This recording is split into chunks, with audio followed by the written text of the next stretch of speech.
हाँ जी, good evening everybody. Am I audible? सुनाई दे रहा हूँ सबको? आवाज़ क्लियर है? चेक कर लें। Hello hello hello, mike check. 1 2 3 1 2 3। जय माता दी, जय माता दी, जय माता दी।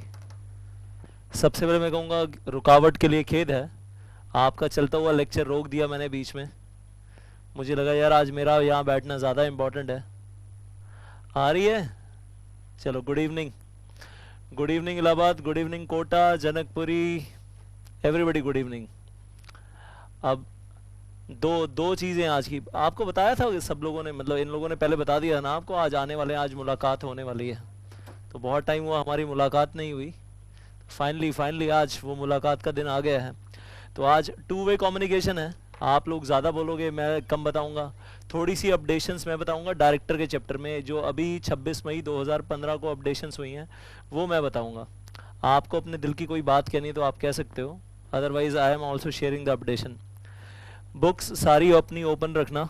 Good evening Panipat, Muzaffarnagar, good evening. Amendment बता रहा हूँ यार, सबसे पहले वही पहला काम वही शुरू कर रहे हैं। ऑडिट कमेटी वाले चैप्टर में लेकर जा रहा हूँ। Everybody open that audit committee, page number 3.13 पे आ जाओ। Page number 3.13। अच्छा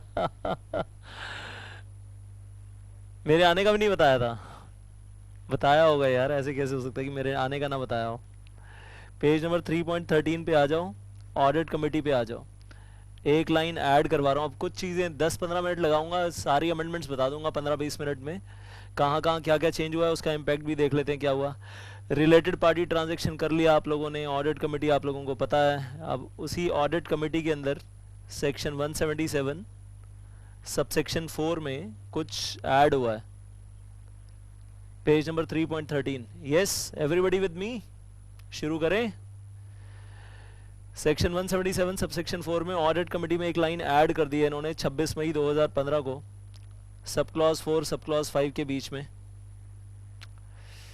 तो जिस वक्त आपकी बुक्स बनाई जा रही थी, आपकी बुक बनकर तैयार हुई, उधर प्रिंटिंग में गई और उसके 2 दिन बाद यहाँ चेंज आ गया। तो हेल्पलेस। अब लिख लो गई। ऑडिट कमेटी चाहे तो ऑमनी बस अप्रूवल दे सकती है, मोटा मोटी अप्रूवल दे सकती है for all related party transactions propose to be enter into by the company subject to such conditions as may be prescribed in the rules. तो ऑडिट कमेटी एक ही बार में छक्का मार देगी, एक ही बार में अट्ठा मार देगी और सबको सबको आरपीटी ट्रांजेक्शंस के लिए एक ही बार में अप्रूव कर देगी कि कमिंग फाइनेंशियल ईयर में जितनी मर्जी आप आरपीटीज कर लो एक साल के अंदर। ऑडिट कमेटी का अप्रूवल बार बार मांगने की ज़रूरत नहीं है, वंस फॉर ऑल एक बार में ही छक्का मार दिया। दैट इज़ ऑमनी बस अप्रूवल का मतलब एक बार में ही सारी ट्रांजैक्शंस को अप्रूव कर दिया। दैट इज़ ऑमनी बस अप्रूवल। तो ऑडिट कमेटी से बार बार अप्रूवल नहीं मांगना पड़ेगा। और क्योंकि अब बात हो रही है रिलेटेड पार्टी ट्रांजैक्शन की, तो आप लोगों को याद होगा वो जो लिमिट्स जंप करते हैं तो स्पेशल रेजोल्यूशन पास करना पड़ता है, याद है लिमिट्स? तो लिमिट्स और वो रूल 15 के अंदर लिमिट्स डिफाइंड थी, तो उस तरफ आपको लेकर जा रहा हूँ। फिर इसके बाद ये लिख लोगे तो प्लीज़ बता देना एक बार। हाँ, Panipat, my email ID is my name. यार मेरा नाम, मेरा ईमेल आईडी है deepakgajrani@yahoo.co.in। नहीं तो फेसबुक है यार। पानीपत वॉइस क्यों नहीं आ रही है? Please check the voice. हाँ आएगी आएगी आएगी, वॉइस आएगी। तो ऑमनी बस अप्रूवल का मतलब वन टाइम अप्रूवल। लिख लिया, आगे बढ़ें, चलें आगे। Yes no? तो यहाँ तो ज़्यादा इस पॉइंट में ज़्यादा कोई दम नहीं है, मतलब यही कह रहे हैं ऑडिट कमेटी एक ही बार अप्रूवल दे देगी एक साल में, और उसके बाद आप बार बार आरपीटी ट्रांजैक्शन करते रहो। लेकिन बार बार आरपीटी ट्रांजैक्शन करने के लिए आपको ऑडिट कमेटी अप्रूवल बार बार नहीं मांगना पड़ेगा, नॉट रिक्वायर्ड।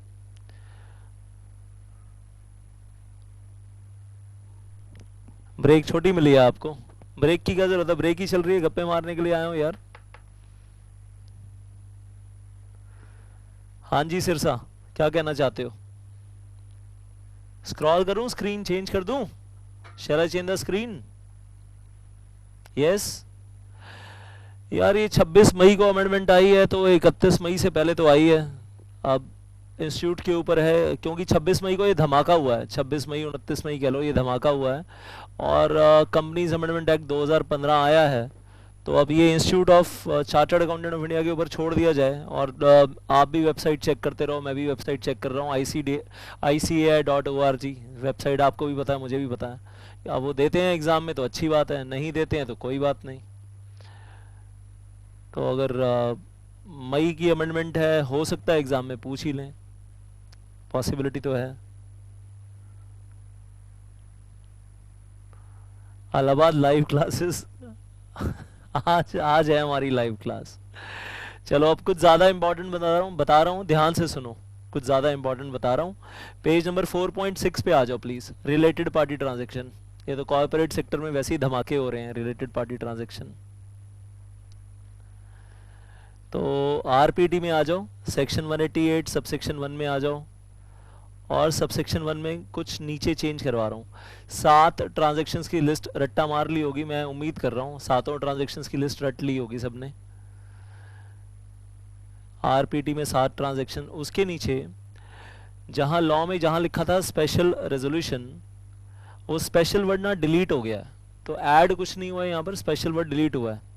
और 3 जगह डिलीशन हुई है, ये स्पेशल वर्ड 3 जगह, रादर मैं कहूँगा सेक्शन में 3 जगह डिलीट हुआ है, रूल में भी जो इसके आगे वो भी एक जगह स्पेशल वर्ड डिलीट हो गया। ये स्पेशल वर्ड डिलीट होने से क्या असर पड़ रहा है कि जब आप थ्रेशोल्ड लिमिट जंप करते हो रिलेटेड पार्टी ट्रांजैक्शन करते समय, जब आप लिमिट जंप करते हो तो शेयर होल्डर अप्रूवल पहले भी चाहिए था, शेयर होल्डर अप्रूवल अब भी चाहिए। फ़र्क क्या है, पहले स्पेशल रेजोल्यूशन चाहिए था और अब ऑर्डिनरी रेजोल्यूशन चाहिए। अब क्योंकि स्पेशल वर्ड हटा देने से अब क्या बोल रहे हैं कि शेयर होल्डर अप्रूवल चाहिए, कंपनी अप्रूवल चाहिए by a resolution of share holder. और मैं कई बार बोलता रहता हूँ सभी बैचेस में कि जब लॉ मेकर, लॉ में 3 बातें हैं, जब लॉ मेकर सेक्शन में लिखता है स्पेशल रेजोल्यूशन चाहिए तो 75% मेजॉरिटी चाहिए, जब लॉ मेकर सेक्शन में लिखता है ऑर्डिनरी चाहिए तो ऑर्डिनरी चाहिए मोर देन 50%, जब लॉ मेकर सेक्शन में लिखता है कि शेयर होल्डर अप्रूवल चाहिए, ये नहीं बताता कि कैसे चाहिए, OR या SR, बताता है कि शेयर होल्डर अप्रूवल चाहिए, शेयर होल्डर रेजोल्यूशन चाहिए, हम ऑटोमेटिकली प्रिज्यूम करते हैं, क्या प्रिज्यूम करते हैं ऑटोमेटिकली, OR या SR? ऑटोमेटिकली क्या प्रिज्यूम करते हैं? OR प्रिज्यूम करते हैं, ऑर्डिनरी रेजोल्यूशन। तो ये स्पेशल वर्ड हट जाने से क्या हुआ है, अब थ्रेशोल्ड लिमिट जंप भी करेंगे ना तो शेयर होल्डर्स अप्रूवल नहीं चाहिए, वेल स्पेशल रेजोल्यूशन नहीं चाहिए, शेयर होल्डर अप्रूवल चाहिए by passing the ordinary resolution. तो एक तो ये स्पेशल यहाँ से डिलीट करो, प्रोवाइडेड दैट में से एक स्पेशल यहाँ से डिलीट करो, प्रोवाइडेड फर्दर दैट में, और एक नेक्स्ट पेज पे भी स्पेशल डिलीट करो जो आगे दिया गया नेक्स्ट पेज में, सबसेक्शन 3 188 सबसेक्शन 3 की जो सेकंड लाइन है उसमें भी स्पेशल वर्ड डिलीट करो। तो 3 जगह तो ये स्पेशल डिलीट करना है।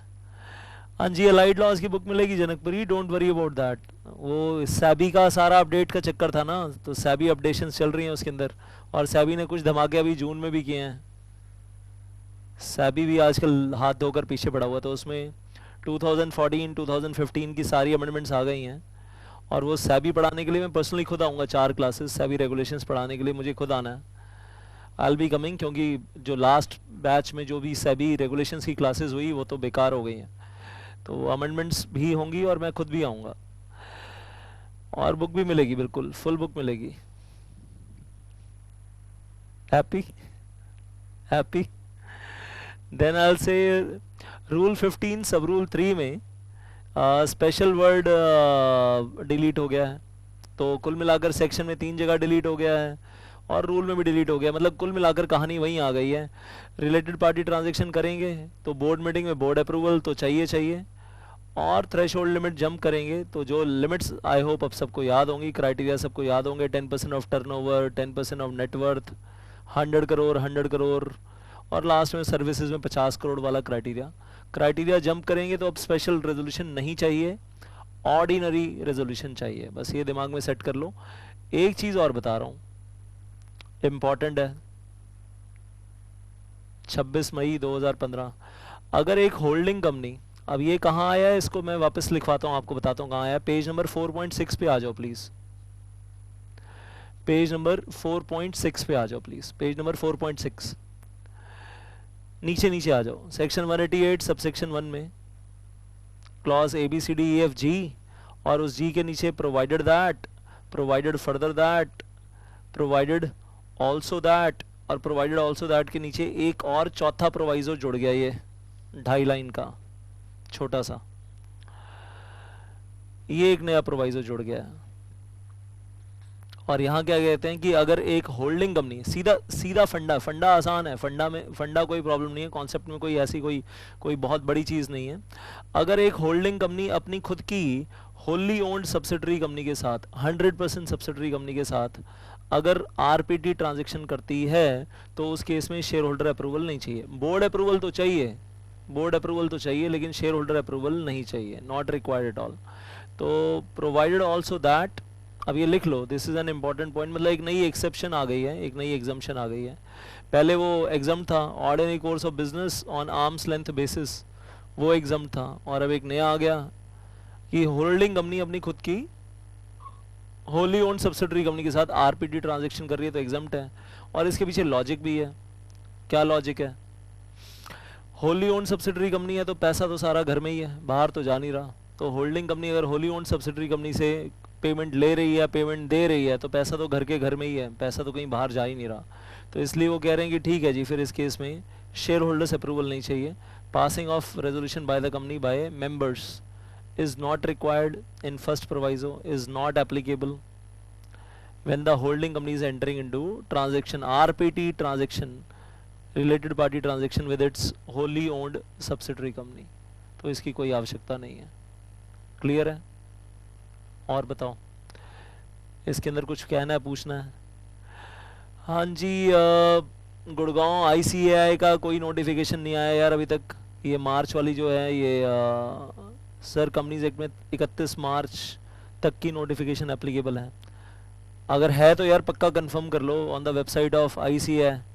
मैं तो 26 मई की सारी अमेंडमेंट्स बता रहा हूँ आपको।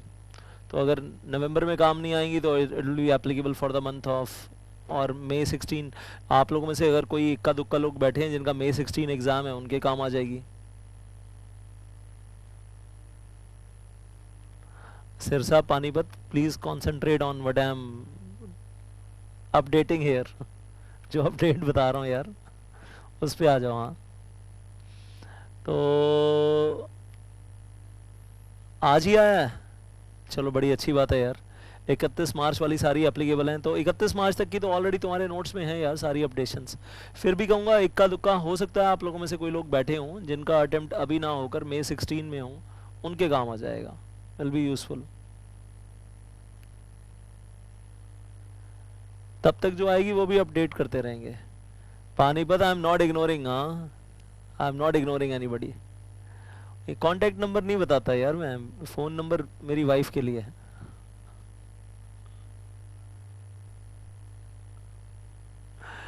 ओ लो, फरीदाबाद, नवंबर 16 वाले भी बैठे हैं बीच में, तो पता फिर तो यार जो बता रहा हूँ सब वैलिड है ना, सब लिखते जाओ फिर तो।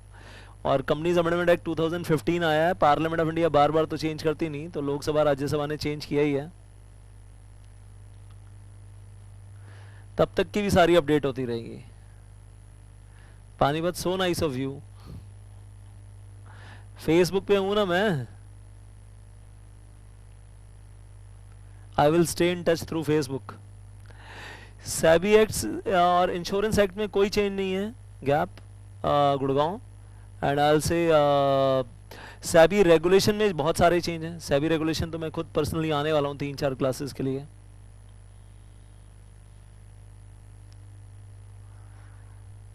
तो अलाइड लॉज में तो मेरे को आना ही है, आप लोगों के पास सेबी रेगुलेशन के लिए तो आना ही आना है।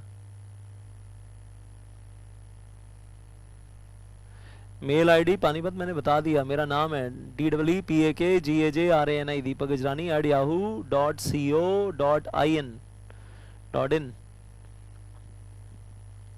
हाँ, व्हाट्सएप नंबर क्या है? आप सही हो,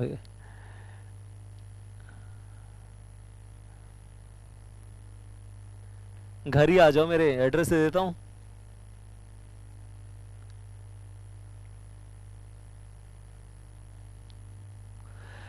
कंपनीज अमेंडमेंट बिल 2014, ये तो कंपनीज एक्ट 2015 हो गया ना, कंपनीज अमेंडमेंट एक्ट 2015।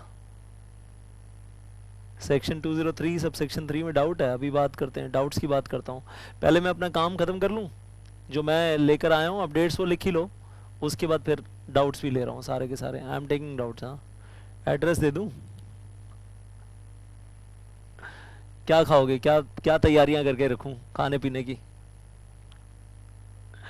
हाँ जी, अलाइड लॉज की बुक जल्दी मिल जाएगी।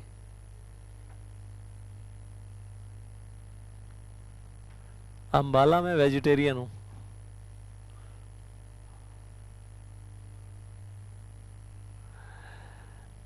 आगे बढ़े तो ये तो बात हो गई पेज नंबर 4.4, 4.5, 4.6। और सुनो, इन चेंजेस के अलावा एक छोटा मोटा चेंज और भी है। सेक्शन 186 में आ जाओ अब आप। Investments, loans, guarantees, securities, page number 5.11 पे आ जाओ आप लोग सारे। 2 लाइनें लिखवानी है। पेज नंबर 5.11 पे हम लॉ मेकर की कुछ ना कमी निकालते थे, लॉ मेकर ने सुन लिया तो अपनी उस कमी को दूर किया है कुछ लॉ मेकर ने।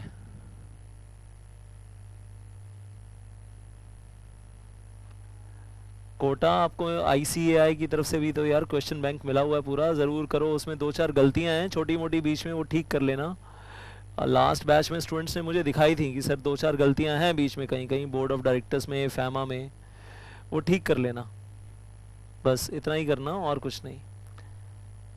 नहीं तो वो जो आईसीएआई इंस्टीट्यूट ने आपको इतना बढ़िया क्वेश्चन बैंक दिया हुआ है। Revival rehabilitation of sick company not applicable for November 15 exam. सच है, सच है। वो एक्चुअली क्या चक्कर हुआ कि वो जो आईसीएआई मॉड्यूल में सिक्का है, न्यू सिक्का, वो तो इंडिया में अभी तक एप्लीकेबल हुआ ही नहीं है ना। अभी उम्मीद कर रहे हैं लेकिन बहुत जल्दी जब नेशनल कंपनी लॉ ट्रिब्यूनल बनेगा, क्योंकि सुप्रीम कोर्ट का भी ऑर्डर आ गया है, अभी ग्रीन सिग्नल आ गया सुप्रीम कोर्ट का कि मिनिस्ट्री ऑफ कॉर्पोरेट अफेयर्स को बोल दिया है जल्दी से जल्दी एनसीएलटी बनाओ।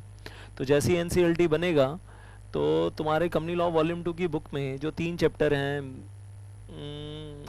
ऑपरेशन मिसमैनेजमेंट, अमलगमेशन और वाइंडिंग अप, वो चेंज होंगे। अब देखना ये है कि वो कब बनता है, कब तक होता है। एनसीएलटी और अपीलेट एनसीएलटी वाले प्रोविजन अभी तो एप्लीकेबल पक्का नहीं है। नवंबर 15 एग्ज़ाम के लिए तो पक्का पक्का एप्लीकेबल नहीं है, not applicable for November 15 exam. मई 16 के लिए भी चांसेस बहुत कम है, नवंबर 16 की मैं कह नहीं सकता। Saibi, what is that? Saibi Muzaffarnagar, Saibi. अच्छा, सैबी की क्लास कब होगी? होगी यार, वो एंड ऑफ द बैच है। 2015 के चेंजेस बता रहा हूँ प्लीज। पेज नंबर 5.11 पे आ गए सब लोग? पेज नंबर 5.11, तो पेज नंबर 5.11 पे इधर आ जाइए। अब सेक्शन 186 में जो एक्सेप्शंस हैं, 186 सबसेक्शन 11 में जो एक्सेप्शंस हैं, जहाँ पर हम कहते हैं कि जो भी लीगल रिक्वायरमेंट्स हैं, यूनानिमस बोर्ड रेजोल्यूशन अप्लाई नहीं होगा और जो भी दूसरी लीगल रिक्वायरमेंट्स है वो एप्लीकेबल नहीं है, उसमें B123 के नीचे एक B4 ऐड हो गया। Page number 5.11 on the bottom, B1, B2, B3 के नीचे एक B4 और ऐड हो गया, वो आपको दिखा देता हूँ। तो पेज नंबर 5.11 बॉटम पे लिख लेना। अगर बैंकिंग कंपनी कोई स्टॉक मार्केट में एक्विजिशन करती है, शेयर्स परचेज करती है, इंश्योरेंस कंपनी अगर स्टॉक मार्केट में एक्विजिशन करती है, हाउसिंग फाइनेंस कंपनी भी अगर स्टॉक मार्केट में कोई एक्विजिशन करती है, या अदरवाइज वैसे भी आउटसाइड द स्टॉक मार्केट भी अगर कोई एक्विजिशन ऑफ शेयर्स करती है, इन्वेस्टमेंट करती है, तो उसको एग्जम्प्ट कर दिया। अगर वो ये सारा काम कर रहे हैं in the ordinary course of business, तो वो एग्जम्प्ट है। यूनानिमस बोर्ड रेजोल्यूशन नहीं चाहिए। हम पहले क्रिटिसाइज करते थे यार, बैंकिंग कंपनी को लोन गारंटी के लिए तो एग्जम्प्ट कर रहे हैं, एक्विजिशन के लिए एग्जम्प्ट क्यों नहीं कर रहे हैं? तो ऊपर पॉइंट ए में था कि banking company, insurance company, housing finance company, ये लोग लोन वगैरह देते हैं तो एग्जम्प्ट कर रहे हैं, लेकिन बैंकिंग कंपनी अगर इंश्योरेंस कंपनी स्टॉक मार्केट में एक्विजिशन कर रही है तो एग्जम्प्ट क्यों नहीं है? एग्जम्प्ट करना चाहिए ना, एग्जम्प्ट होना चाहिए। तो एग्जम्प्ट कर रहे हैं तो बड़ी खुशी की बात है। अब फाइनली वो लॉ मेकर को मैं कहूँगा याद आ गया है कि चलो भाई इसको भी एग्जम्प्ट कर दिया जाए। और इन्वेस्टमेंट कंपनीज तो एग्जम्प्ट थी अगर वो इन्वेस्टमेंट कर रही थी, लेकिन बैंकिंग कंपनी को मतलब बार बार यूनानिमस बोर्ड रेजोल्यूशन पास करना पड़े और वो लिमिट के ऊपर जा रहे हैं तो PFI approval, public financial institution का अप्रूवल लेना पड़े, वो तो बड़ी मुसीबत है। लिमिट के ऊपर जा रहे हैं, स्पेशल रेजोल्यूशन पास करना पड़े। तो ये एग्जाम्शन होनी चाहिए थी, शुरू से ही होनी चाहिए थी, लॉ मेकर को शुरू से रखनी चाहिए थी, नहीं रखी थी, अब फाइनली रखी है। तो सेक्शन 186 सब सेक्शन 11 में क्लॉज बी सब क्लॉज 1, 2, 3 के नीचे ऐड सब क्लॉज 4 ऐड कर लो। यार इंश्योरेंस एक्ट में जो हल्के फुल्के चेंजेस आए हैं अकेडमिकली इतने इंपॉर्टेंट नहीं हैं।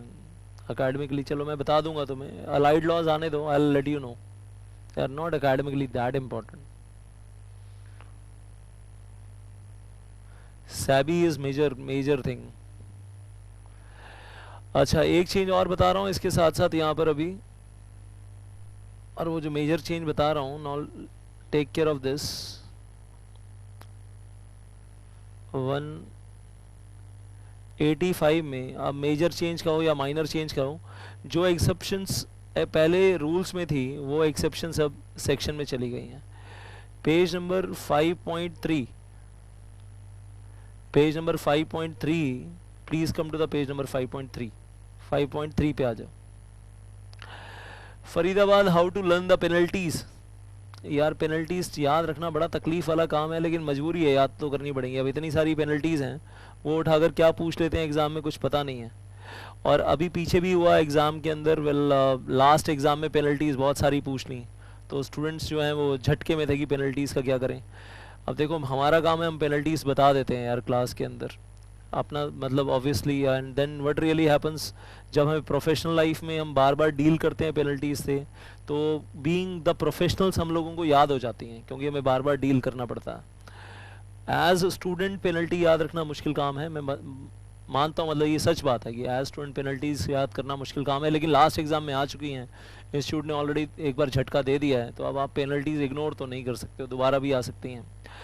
और ये बात भी सच है कि जब मैं स्टूडेंट था, जब हम पढ़ाई करते थे, तो चाहे सीए है, सीएस है, सीडब्ल्यूए है, तब भी एग्ज़ाम में पेनल्टीज तो तब भी पूछते थे, और हमें भी रट्टा तो मारनी पड़ती थी, बार बार रिवाइज़ करनी पड़ती थी। हम भी एज स्टूडेंट बार बार रिवाइज़ करते थे, एग्ज़ाम के लिए तैयारियां करते थे और लिख कर भी आते थे। तो मुझे लगता है पता नहीं स्टूडेंट्स ने इस बार शोर बहुत मचाया लास्ट एग्ज़ाम के बाद, सर पेनल्टीज़ आ गई एग्ज़ाम में, बहुत आ गई। तो मैं कहूँगा शोर मचाने जैसा मुझे लगा नहीं कुछ कि शोर मचाना चाहिए था।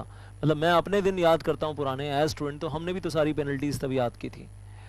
अब पता नहीं क्यों आजकल इतना शोर मचा हुआ है, सर पेनल्टीज़ क्यों आ गई। पेनल्टीज़ भाई सिलेबस में है, आपकी बुक में है, टीचर क्लास में बता रहे हैं, तो आपको पेनल्टीज़ तो याद करनी चाहिए। और रिवीजन रिवीजन है यार, बार बार, और कोई तरीका नहीं है। रिवीजन जितनी बार करोगे उतना बढ़िया है। स्कैनर रेफ़र करूँ यार, सबसे बढ़िया तो इंस्टीट्यूट का क्वेश्चन बैंक है। ICAI इंस्टीट्यूट ने जो आपको क्वेश्चन बैंक दिया हुआ है वो दी बेस्ट है। इधर उधर का कुछ पकड़ोगे गलतियाँ मिलेंगी।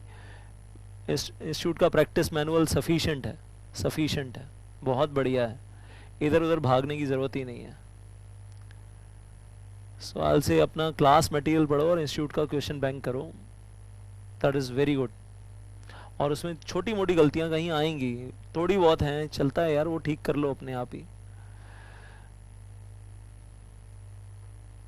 इधर उधर क्वेश्चन आंसर बुक रेफ़र करने की कोई ज़रूरत नहीं है यार, मैं बता रहा हूँ, सिर्फ इंस्टीट्यूट का प्रैक्टिस मैनुअल कर लो और अपना क्लास मटेरियल कर लो, मोर देन सफिशिएंट है। और पेपर में मज़े करोगे, कोई टेंशन नहीं है। लॉ का पेपर उतनी टेंशन नहीं है जितनी टेंशन जो तो मतलब मैं कहूँगा उधर है, well in the paper of SFM या in the paper of basically also accounts, जहाँ पर इंस्टीट्यूट जब उल्टा टांगने पे आता है तो उल्टा टांग देता है। लॉ का पेपर तो इंस्टीट्यूट हमेशा मतलब कंफर्टेबल देता है, तैयारी है, पढ़कर गए हैं, लिख कर आ रहे हैं। डायरेक्टर में 1-2 प्रॉब्लम बना कर देंगे, वो केसेस आपने देखे हैं बोर्ड ऑफ डायरेक्टर के अंदर, चैप्टर में 2-4 केसेस हैं, वो केसेस हैं। और कुछ अपने आप फिक्टिशियस केसेस बनाकर दे देते हैं पेपर सेटर, वो हैंडल हो जाते हैं आराम से, मुश्किल नहीं होते हैं केसेस। और अपना लेवल ऑलरेडी एनालिसिस का बहुत हो गया क्लास के अंदर, एनालिसिस तो अच्छा खासा कर लिया हम लोगों ने।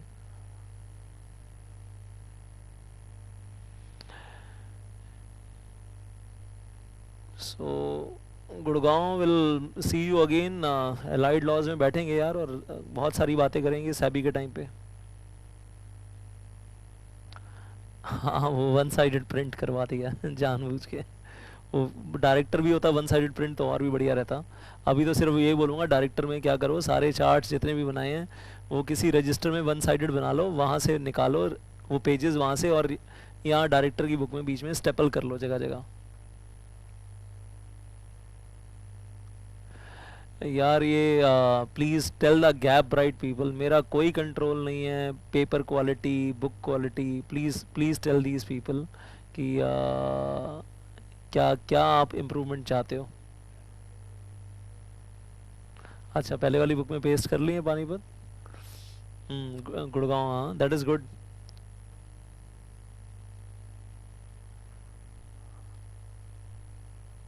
सबको डांट दूँ एक दिन आया हूँ अभी डांटूंगा डांटने के लिए।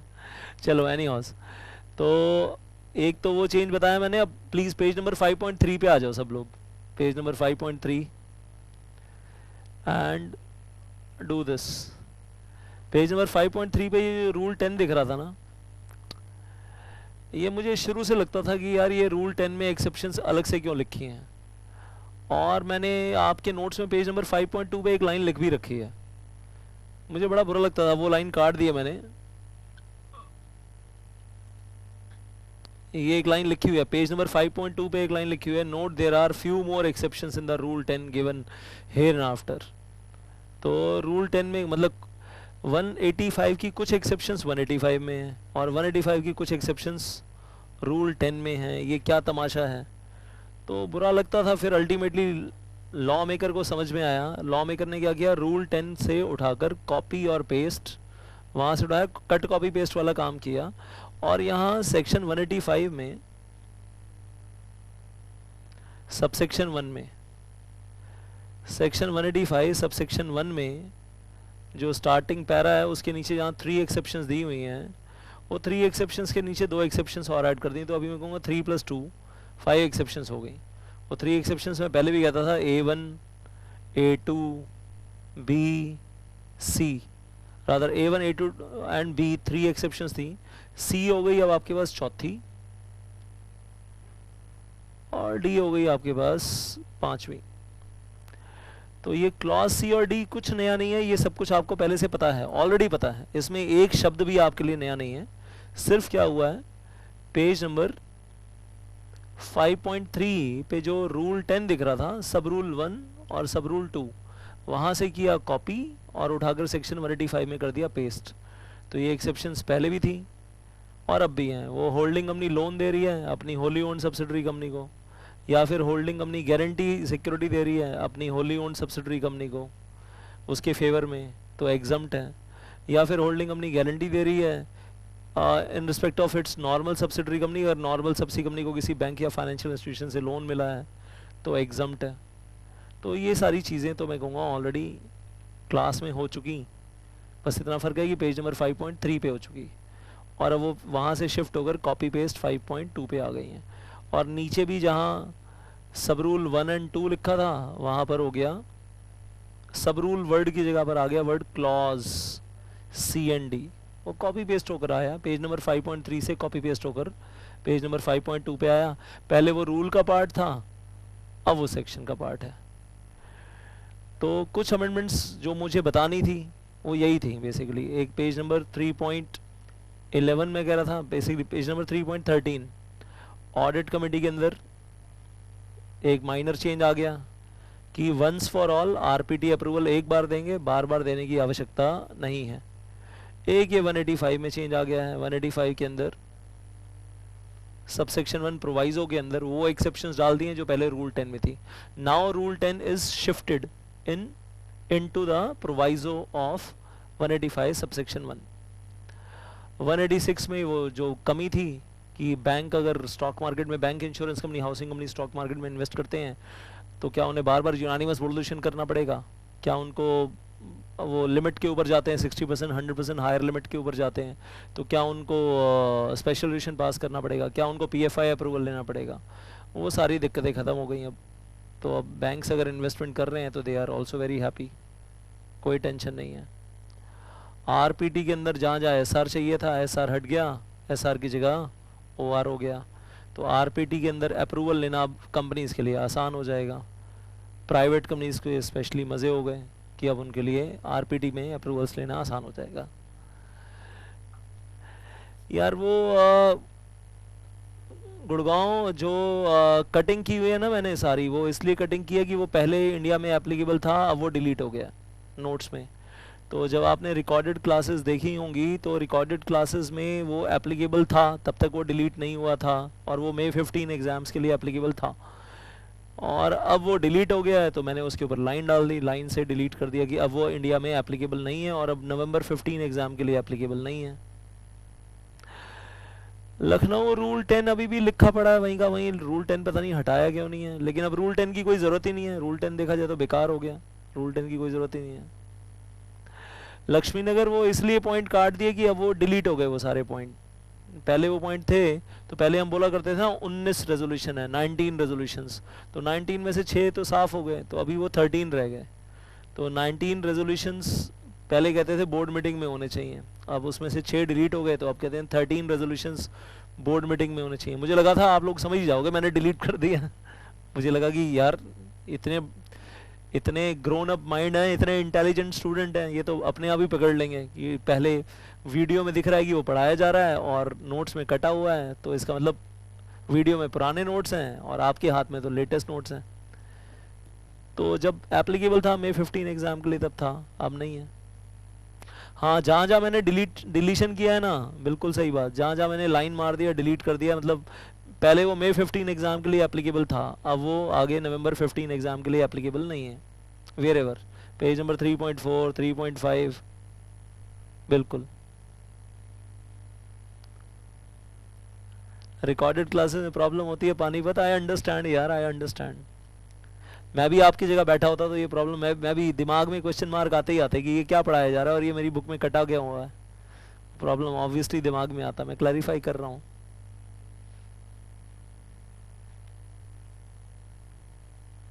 मॉर्निंग बैच में लाइव क्लास ही लिया करूँ। आई नो गुड़गांव, वो क्लैरिफाई करना बिल्कुल बनता भी है यार, कोई एक क्लैरिफाई करेगा तो सबको फायदा हो जाएगा।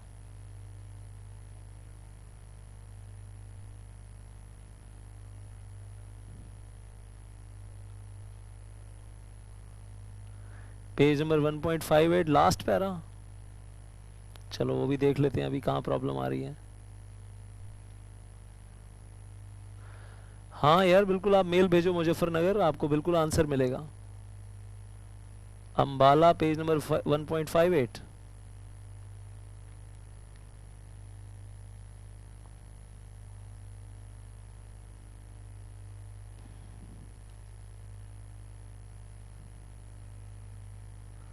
लास्ट पैरा,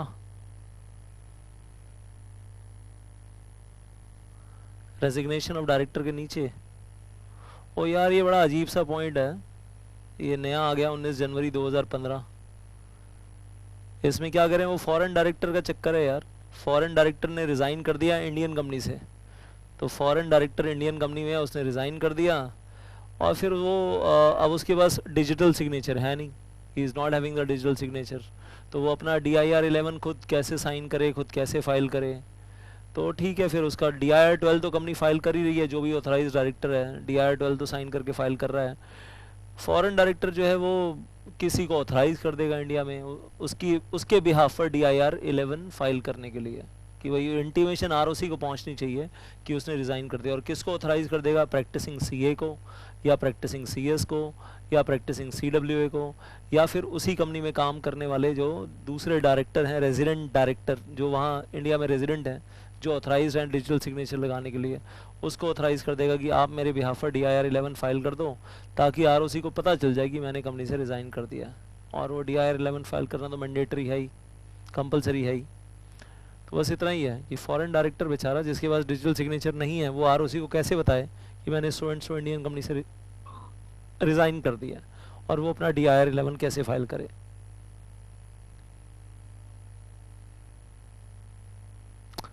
हाँ यार ये बात सच है आपकी, जगह जगह वो MCA सर्कुलर जो नए वाले आए हैं, वो अब ऑब्वियसली रिकॉर्डेड क्लास है, तो वो मैं तो खुद तो नहीं था, वो थोड़े बहुत तो आपने अपने आप मैनेज किए हैं, and I am thankful to you people कि आपने अपने आप मैनेज किए हैं। I can really say thank you for that. उसमें कहीं भी कुछ भी पूछना है मैं अभी बताने के लिए तैयार हूँ। Page number 5.14 bottom.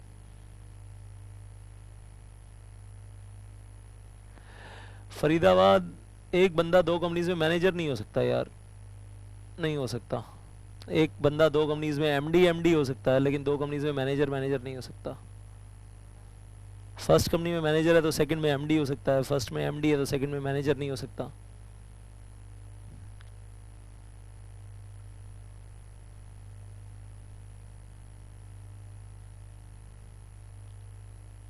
बहुत सारे सवाल हैं, बहुत सारे।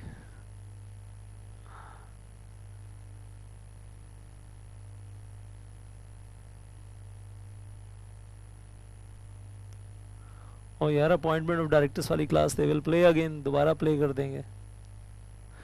एमसीए सर्कुलर बता दूं? बता रहा हूँ।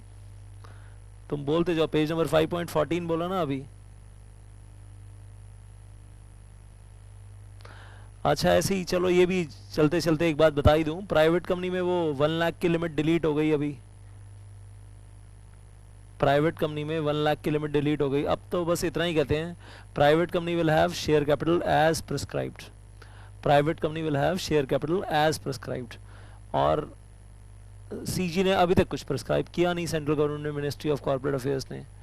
और ऐसी पब्लिक कंपनी में भी सेम टू सेम 5 लाख वाली लिमिट डिलीट हो गई। और अब पब्लिक कंपनी में भी कहते हैं minimum paid up share capital as may be prescribed in the rules made by CG.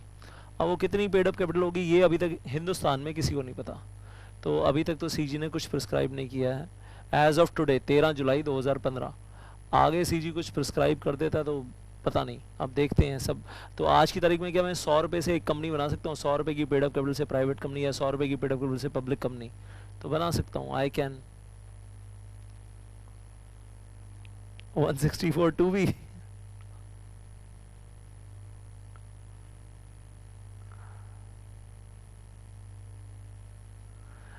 ऐसा क्यों किया? आपको 100 रुपए की कंपनी बनाने की परमिशन दे रहे हैं मुजफ्फरनगर, बढ़िया है, आप ऐश करो यार, आप परेशान क्यों हो रहे हो?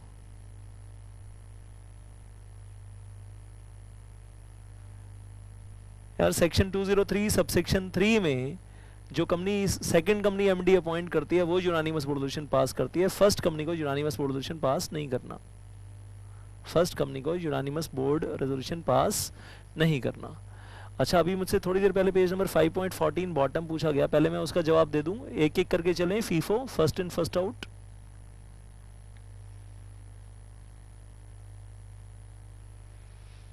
Page number 5.14।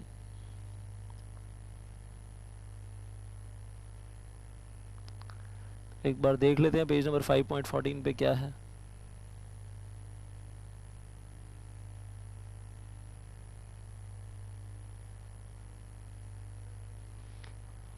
Harmonious interpretation and then MCA circular,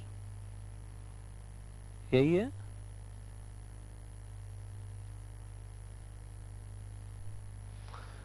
Now, if the company gives loan to its employees other than MD, other than WTD, in accordance with the conditions of service, मतलब कंपनी की जो HR policy है, HR policy बोलते हैं ना, human resource department HR policy, और जो शुरू से ही लेटर ऑफ अपॉइंटमेंट में terms and conditions of service लिखी होती हैं उसके हिसाब से as per the remuneration policy of the company, तो 186 इज़ नॉट एप्लीकेबल।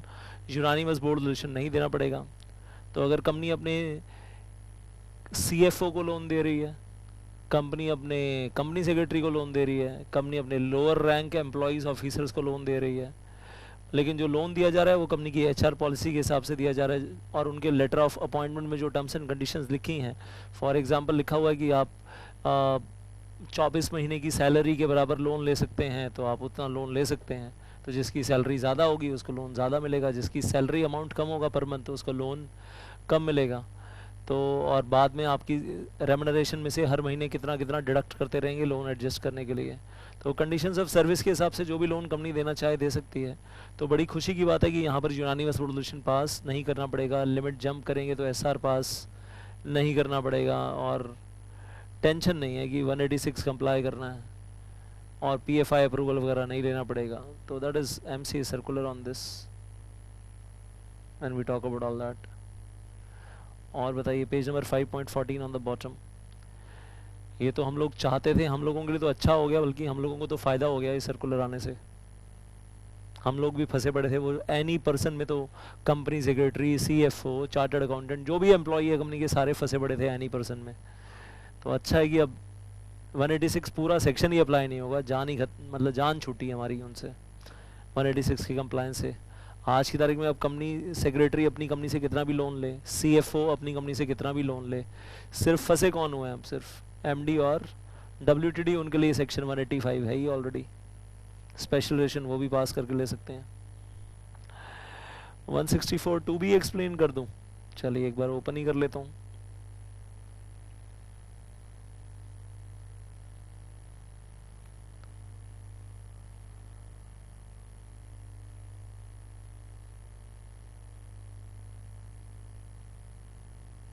यार क्लास टाइम से चल जाए जनकपुरी, ये तो मैं तो आता ही नहीं हूँ यहाँ सेंटर पे ऑनेस्टली। आप होते हो और वो होते हैं, एंड कीप टेलिंग देम कि सर क्लास टाइम पे प्ले कर दिया करो।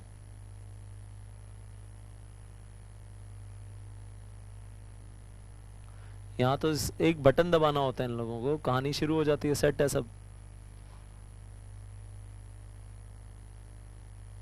तो अगर क्लास में अगर डिले होता है ऑन डेली बेसिस, यहाँ सिर्फ एक टेक्निकल पर्सन है, जिस टेक्निकल पर्सन को एक बटन दबाना है, क्लास प्ले करनी है आपके लिए।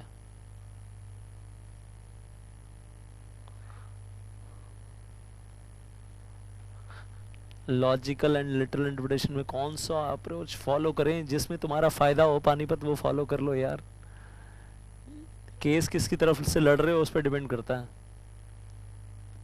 जिस पार्टी की तरफ से केस लड़ रहे हो उसको अगर लिटरल इंटरप्रिटेशन से केस जिता सकते हो, लिटरल से जिता दो। लिटरल से हार रहे हो तो लॉजिकल इंटरप्रिटेशन लड़ा दो, उससे जिता सकते हो। नहीं तो जो लॉ मेकर ने सेट किया हुआ है सिस्टम, जो कोर्ट कहते हैं, वो तो यही कहते हैं कि पहली इंटरप्रिटेशन हमेशा लिटरल इंटरप्रिटेशन करो, और अगर लिटरल इंटरप्रिटेशन में इलॉजिकल नॉनसेंस इंटरप्रिटेशन आए, एम्बिगुअस इंटरप्रिटेशन आए, तो ही लॉजिकल अप्लाई करो। लॉजिकल हमेशा अप्लाई मत करो। लॉजिकल सिर्फ तभी अप्लाई करो जब लिटरल इंटरप्रिटेशन कुछ नॉनसेंस रिजल्ट दे रही हो या कुछ डबल मीनिंग दे रही हो, तो अप्लाई करो।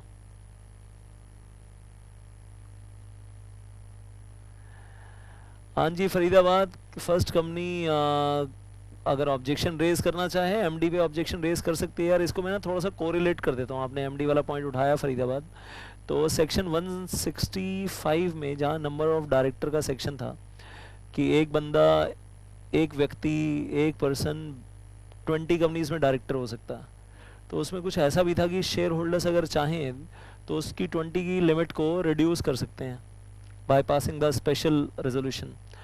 तो जिस कंपनी में वो व्यक्ति एमडी अपॉइंट हुआ है, तो इसको 165 में ले जा रहा हूँ घुमाकर, मैं 203 को घुमाकर अब 165 में ले जा रहा हूँ। जहाँ पर वो व्यक्ति एमडी अपॉइंट हुआ है वहाँ पर वो शुरू से ही बता दो कि अगर आप हमारी कंपनी में एमडी अपॉइंट हुए हो तो अब आप इंडिया में किसी और कंपनी में डायरेक्टर अपॉइंट ही नहीं हो सकते।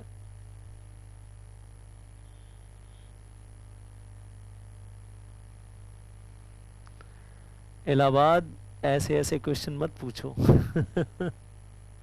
अगले हफ्ते होटल ही बुक नहीं हुआ तो छत पे करवा लो होटल की, छत के ऊपर टेंट लगा के कर लो। ब्रेक भी बढ़वा दूं, 5 मिनट ब्रेक होता है, उठकर जाने का टाइम ही नहीं मिलता। कोई नहीं सुनता, सच है, मेरी भी नहीं सुनते मेरी भी नहीं सुनते, तुम्हारी नहीं सुनते, मेरी भी नहीं सुनते। चलो मैं बोल दूंगा यहाँ पर, यार ब्रेक कुछ तो होना चाहिए, सांस लेने के लिए तो टाइम दे दो, उठकर जाने के दो। इतना तो डिजर्व भी करते हो यार, 5 मिनट में फटाफट शुरू हो जाता है मामला। 186 समझा दो, पानीपत ऐसे नहीं होता। थोड़ा सा बीच में पूछो कौन से वाले पार्ट में प्रॉब्लम है, मैं बताता हूँ अभी। Janakpuri thank you for suggestion.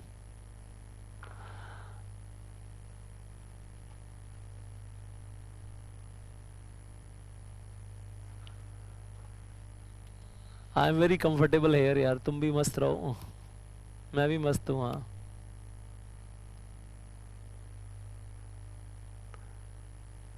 अभी किसी ने और कुछ क्वेश्चंस भी पूछे थे यार बीच में। हाँ क्या करें, क्या करें। 186 11 से रिलेटेड जो एक क्वेश्चन एग्जाम में आया था वो 16 मार्क्स का था, प्लीज टेल दैट। यार वो गूगली वाला क्वेश्चन था यार, वो एक कंपनी पकड़ा दी, कंपनी की बैलेंस शीट दे दी और बैलेंस शीट में बोला कि भाई सब कुछ पढ़ डालो, paid up capital freezers, existing loan guarantee investment सब देख डालो और लिमिट जंप कर रहे हैं, बताओ क्या करना है।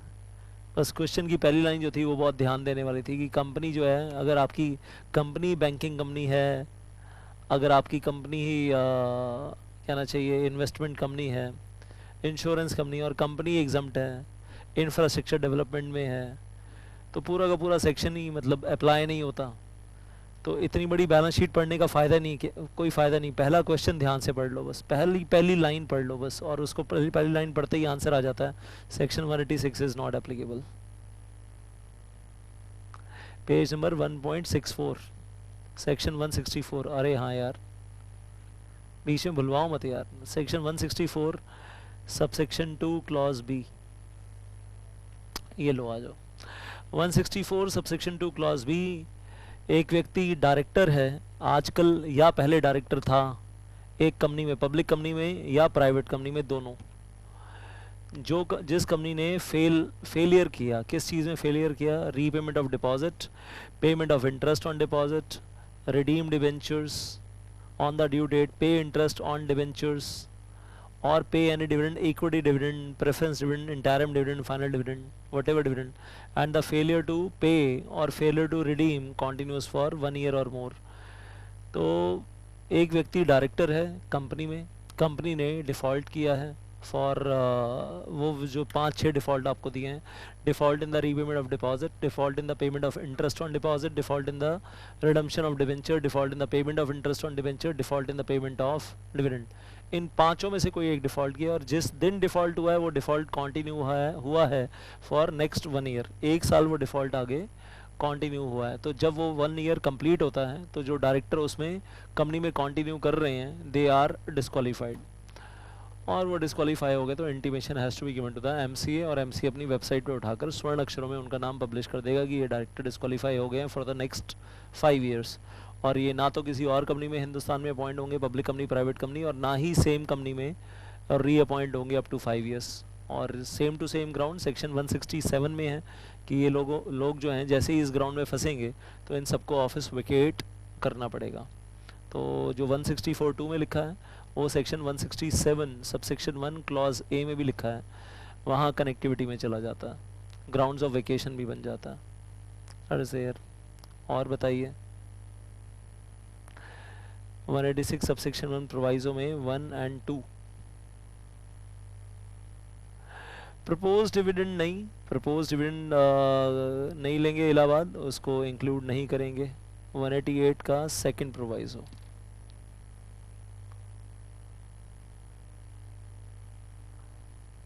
थोड़ा सा आराम आराम से। हाँ, 188 का सेकंड प्रोवाइजो,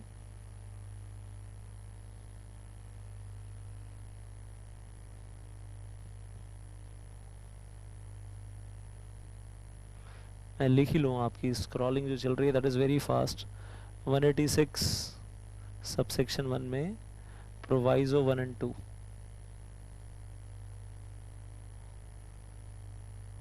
196 में सबसेक्शन 4, 5। 196 तो आसान है यार। 196 का सेकंड प्रोवाइजो,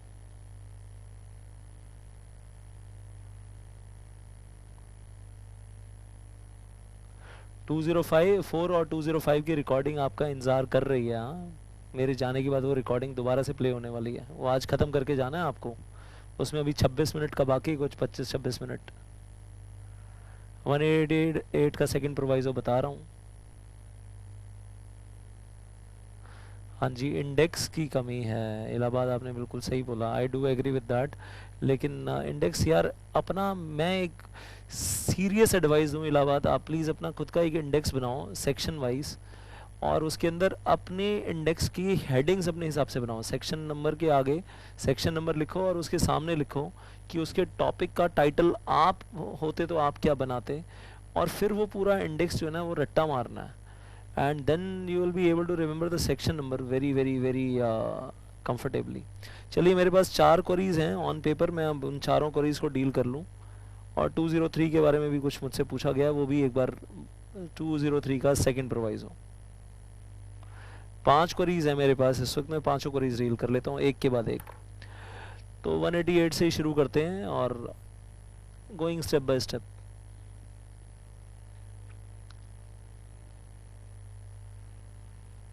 सेक्शन 188,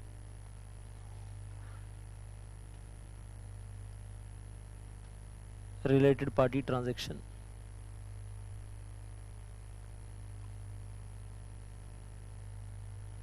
सबसेक्शन 1 का, सेक्शन 188 सबसेक्शन 1 का सेकंड प्रोवाइजो।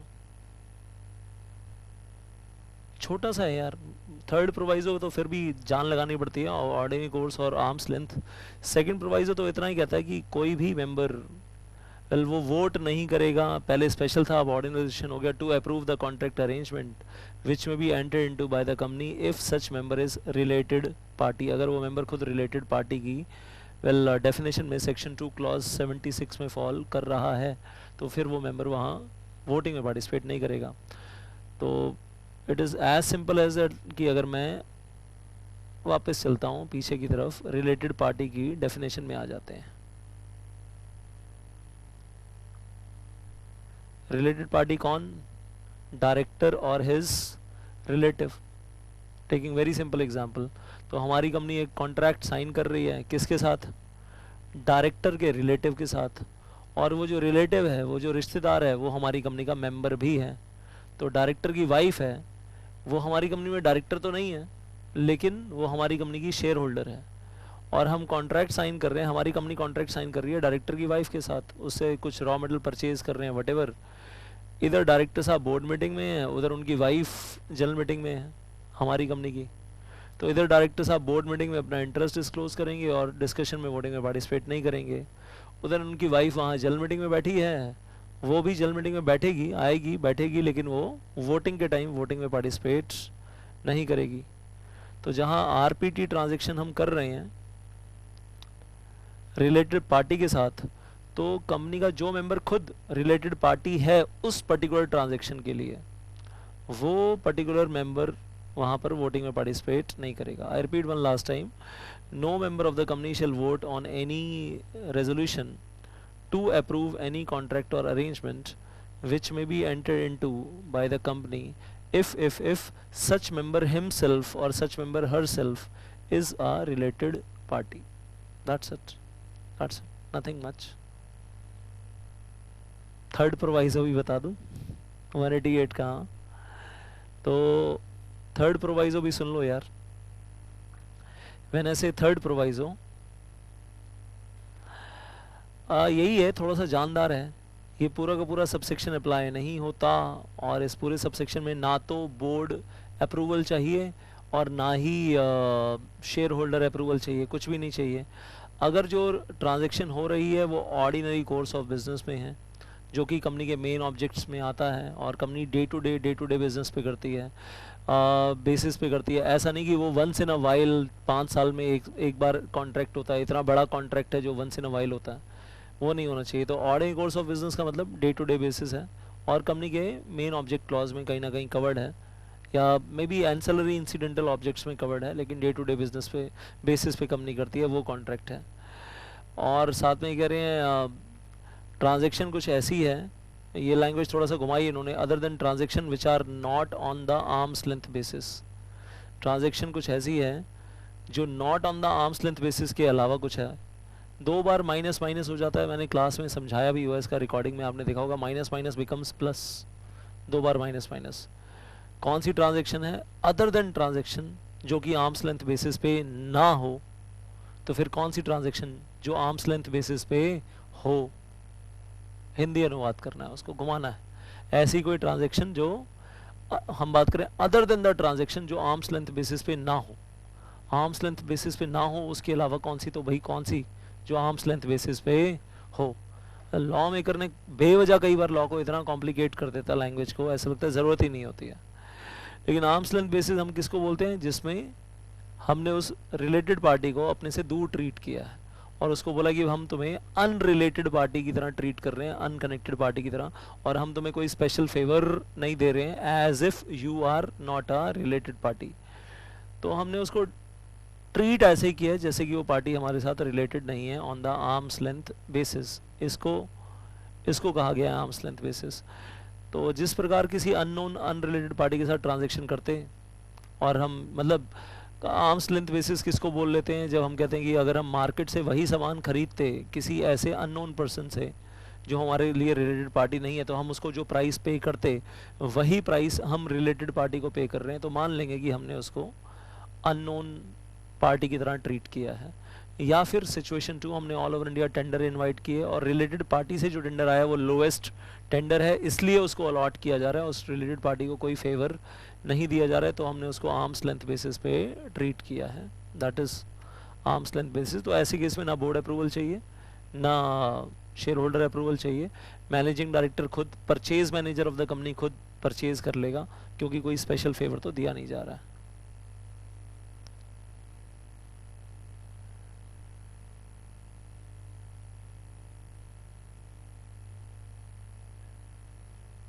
यार धीरे धीरे बढ़ते हैं, क्योंकि मेरे पास जो क्वेरीज हैं वो मैं लाइन अप करके बैठा हूँ और एक एक करके लेता हूँ मैं सबको। 186 सबसेक्शन 1। अच्छा, आप सब लोगों को ज़रूर एक चीज़ बोल दूँ यहाँ पर when I am talking about this. 8 जून 2015 को कुछ 4-5 नोटिफिकेशंस आई हैं on the website of MCA।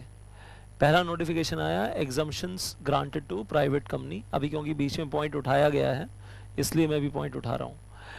Exemptions granted to the private companies in the companies act 2013। और कौन कौन से सेक्शन अब प्राइवेट कंपनीज को अप्लाई नहीं होंगे और या फिर मॉडिफाई होकर अप्लाई होंगे, एक लंबी सी लिस्ट आ गई है 8 जून 2015 को। फिर 8 जून 2015 को एक दूसरी लिस्ट आई है, list of sections not applicable to the government companies. एक तीसरी लिस्ट आ गई है, list of sections which are not applicable to section 8 companies non profit organisations. तो ये कुछ एक लिस्ट आ गई हैं 8 जून 2015 को, लेकिन ऑब्वियस बात है कि ये लिस्ट जो है आपके नवंबर 15 एग्ज़ाम्स के लिए तो बिल्कुल भी एप्लीकेबल नहीं है। जून की 30 जून क्रॉस हो रही थी तो इट वाज लाइक सॉरी आपकी 31 मई क्रॉस हो रही थी, तो एप्लीकेबिलिटी का सवाल ही पैदा नहीं होता। इलाहाबाद अभी आधे घंटे का सेशन बाकी है आप लोगों का, सेक्शन 204 205 वो करना है आपको अभी। तो मैं जो है मैं आपसे लीव ले लूँगा इन अदर 15-20 मिनट्स। और ब्रेक की क्या ज़रूरत है, ब्रेक ही तो चल रहा है, गप्पे तो मार रहे हैं। हाँ जी, नवंबर 16 वालों आपको वो अलग से हैंड आउट मिल जाएगा, ईमेल आ जाएगी, PDF फाइल है यार, that is available on the website of MCA also. नहीं तो मैं यहाँ ब्राइट में दे दूँगा और यहाँ से मेल आपके पास आ जाएगी, तो आप मेल का प्रिंट आउट आपको मिल जाएगा। 204 205 मैं ही पढ़ा दूँ, वो आ रहा है, मैं ही पढ़ाऊँगा यार, मैं ही पढ़ाऊँगा, मैं ही आ रहा हूँ अभी थोड़ी देर में, कपड़े थोड़े से चेंज होने वाले हैं। May 16 वालों also.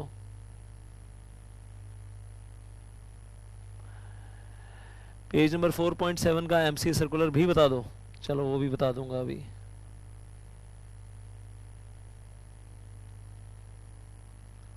Just wait a little, हाँ just wait a little.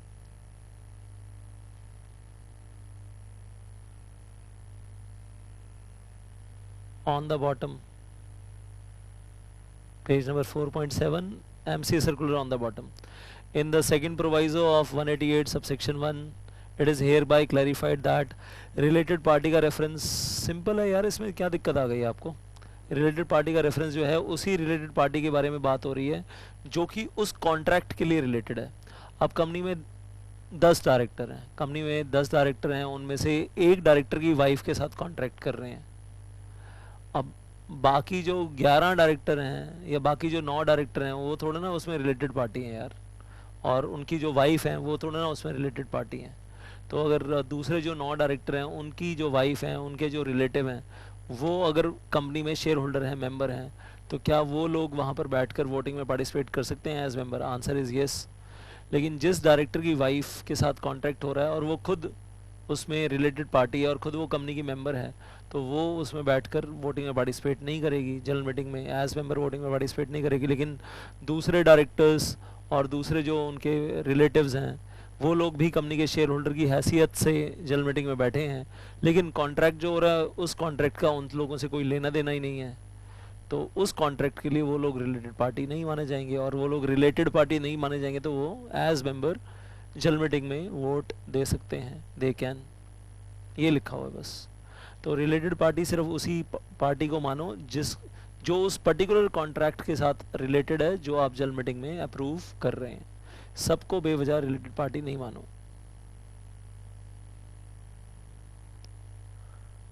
Janakpuri ये तो आपको ढूंढना पड़ेगा, मुझे भी याद नहीं है, इस तरीके से पूछोगे तो आप।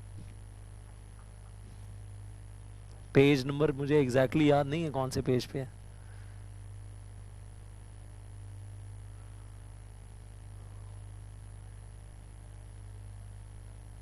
हो सकता है वो कुछ रजिस्टर मेंटेन कर रहे हो मे बी, क्योंकि 186 इज मेजर थिंग। 187 में हो सकता है रजिस्टर की इंस्पेक्शन वगैरह हो, कुछ बहुत मिसलेनियस रहा हो, that is why it may not be there. मतलब बहुत ही मिसलेनियस कुछ रहा होगा, नॉट रिलेवेंट फॉर एग्जाम।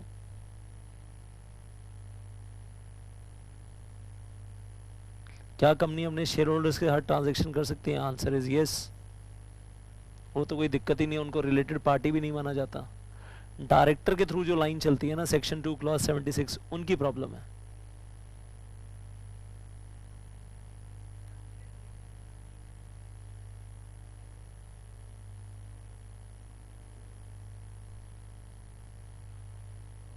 ओ यार, मैंने कहीं कोई फैसिलिटी नहीं दे रखी, मुझे नहीं पता कहाँ पर क्या फैसिलिटी है। मे बी 187 में भी मिसिंग यार, मैं बता रहा हूँ, हो सकता है वो बहुत माइनर कुछ सेक्शन है छोटा सा। 186 मेजर सेक्शन था, हो सकता है 187 उसके साथ कोई माइनर अटैचमेंट सेक्शन हो उसका, मुझे खुद को भी याद नहीं आ रहा है इस वक्त, क्योंकि हम लोग कॉर्पोरेट सेक्टर में बैठते हैं तो 185 186 की बातें होती हैं सारी।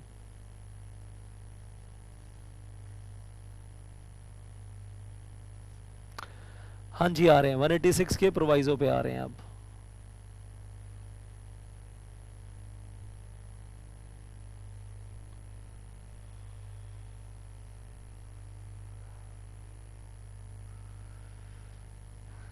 सेक्शन 186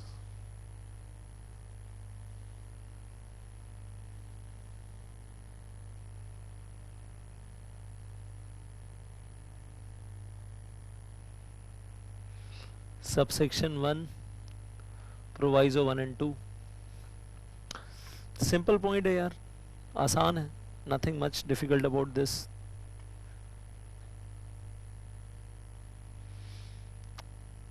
रेलिवेंट अभी वो आने वाला है 204 205, मैंने कहा 26 मिनट वो आपको देख कर जाना है अभी मेरे जाने के बाद, तो आपको आप लोगों को रुकना है अभी उस 26 मिनट के लिए, और वो 26 मिनट आपसे कोई नहीं छीन सकता, मैं भी नहीं छीन सकता।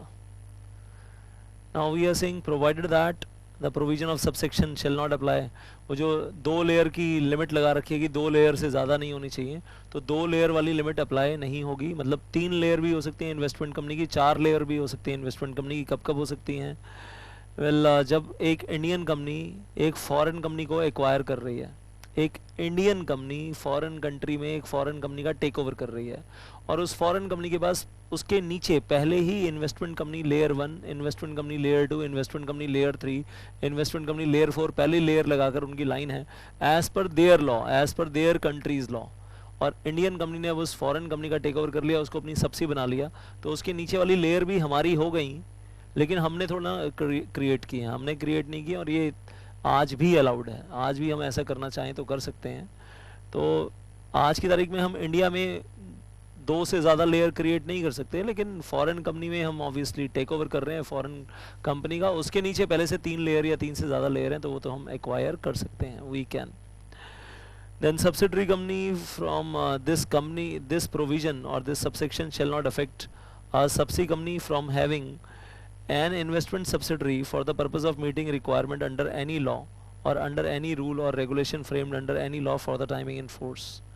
तो बस इतनी कहानी है कि हमारी जो कंपनी है उसके नीचे 2 लेयर ऑलरेडी हैं, layer 1 layer 2 investment company already हैं, और जो लेयर 2 में इन्वेस्टमेंट कंपनी है वो किसी स्टेट में जाकर वेस्ट बंगाल में कुछ इन्वेस्ट करना चाहती है। अब ये लेयर 1 भी दिल्ली में है, लेयर 2 भी दिल्ली में है, लेकिन ये लेयर 2 वेस्ट बंगाल में जाकर कुछ इन्वेस्ट करना चाहती है प्रिज्यूम, और वेस्ट बंगाल का जो इंडस्ट्रियल पॉलिसी है वो कहता है कि अगर आपको वहाँ पर कोई इन्वेस्टमेंट करनी है तो पहले आपको वहाँ पर वेस्ट बंगाल में एक लोकल इन्वेस्टमेंट कंपनी बनानी पड़ेगी, मजबूरी है। तो investment company number 2 West Bengal में इन्वेस्टमेंट करना चाहती है, लेकिन वो बिजनेस शुरू करने से पहले वहाँ एक इन्वेस्टमेंट कंपनी लोकल और बनाना मजबूरी है because of the West Bengal industrial policy. तो ठीक है, फिर वहाँ एक इन्वेस्टमेंट कंपनी नंबर 3 बना देते हैं, हम लेयर 3 बना देते हैं, क्योंकि उस लॉ की रिक्वायरमेंट है, उसके बिना हम कर नहीं पाएंगे। वो स्टेट कहती है पहले हमारे यहाँ एक इन्वेस्टमेंट कंपनी क्रिएट करो, तो वी डू दिस। तो हमारे पास, फिर से बोलूँगा, ये जो हमारी सबसी कंपनी है ये ऑलरेडी लेयर 2 इन्वेस्टमेंट कंपनी है, और ये लेयर 3 बना रही है इन्वेस्टमेंट कंपनी, इन्वेस्टमेंट सब्सिडरी, क्योंकि किसी लॉ की रिक्वायरमेंट है, किसी पर्टिकुलर लॉ की रिक्वायरमेंट है, चलेगा, अलाउड है। तो this is 186 and now I से 196 में प्रॉब्लम पूछी गई है, तो I jump to section 196।